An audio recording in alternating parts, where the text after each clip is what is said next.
শিয়ালদা দক্ষিণ শাখায় ব্যাহত রেল পরিষেবা, রাধানগর স্টেশনে ট্রেন অবরোধের জেরে ভোগান্তিতে নিত্যযাত্রীরা।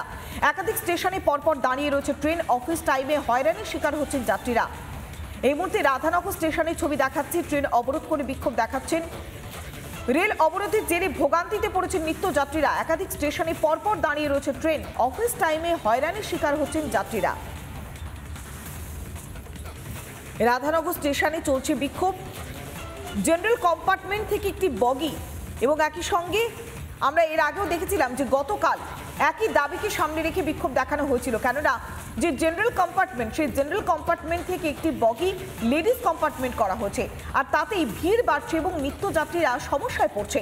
অবিলম্বে রেলের বগি বাড়ানো হোক বা জেনারেল কম্পার্টমেন্টের সংখ্যা বাড়ানো হোক, সেই দাবিকে সামনে রেখে বিক্ষোভ দেখাচ্ছেন নিত্যযাত্রীরা। আর এতে বিপাকে পড়েছেন সাধারণ মানুষও, কেননা অফিস টাইম, আর এই অফিস টাইমে রেল অবরোধের জেরে ভোগান্তি বাড়ছে। শিয়ালদা দক্ষিণ শাখায় ব্যাহত রেল পরিষেবা, রাধানগর স্টেশনে ট্রেন অবরোধের জেরে ভোগান্তি বাড়ছে নিত্যযাত্রীদের মধ্যে। একাধিক স্টেশনে পরপর দাঁড়িয়ে রয়েছে ট্রেন। অফিস টাইমে হয়রানির শিকার হচ্ছেন যাত্রীরা। রেলের যে নির্ধারিত কামরা, সেই ট্রেনের নির্ধারিত কামরা থেকে একটি কামরা লেডিস কম্পার্টমেন্ট করে দেওয়া হয়েছে, অর্থাৎ একটি কামরা মহিলাদের জন্য সংরক্ষিত করা হয়েছে। কেন সেটি করা হয়েছে, বা যদি সংরক্ষণ করা হয় আরও একটি বগি সংযোজন করা হোক, সেই দাবি তারা করছে। তবে তাদের কি কি অভিযোগ, কি কারণে তারা বিক্ষোভ দেখাচ্ছেন, শুনুন।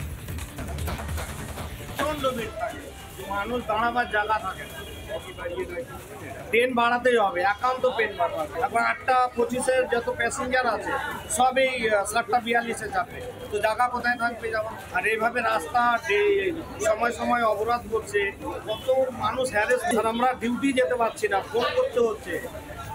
আমাদের তো স্যালারি কাটাই হবে স্যার, এইভাবে কতদিন চলবে? আমাদের দাবি সময় মেনটেন করা, গাড়ি চালানো আর ট্রেন বাড়ানো।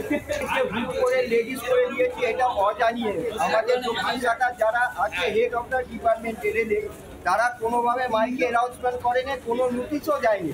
হুট করে 10 তারিখের পর থেকে লেডিস করে দিচ্ছে। আর যে জেন্টসগুলো ওইখানটা দীর্ঘদিন ধরে আসে 20-25 বছর, তারা কোথায় উঠবে? তারা তো অন্য বগিতে উঠতে পারছে না। তার জন্যে লোকের অসুবিধার জন্যে ট্রেন অবরোধ করেছে। একটা বা দুটো বগি পাঠাতে আরও ভালো হবে সবাই। মানে সমস্যা হচ্ছে আমরা কেউ কাজে যেতে পারছি না, ঝুলে ঝুলে পুরুষ ছেলেরা পড়ে যাচ্ছে, তো বেটা ছেলেরা। কত লোকের কর্মক্ষমতা, মানে আজকের কাজ নষ্ট হয়ে গেল, কত নষ্ট, হাজার হাজার লোকের।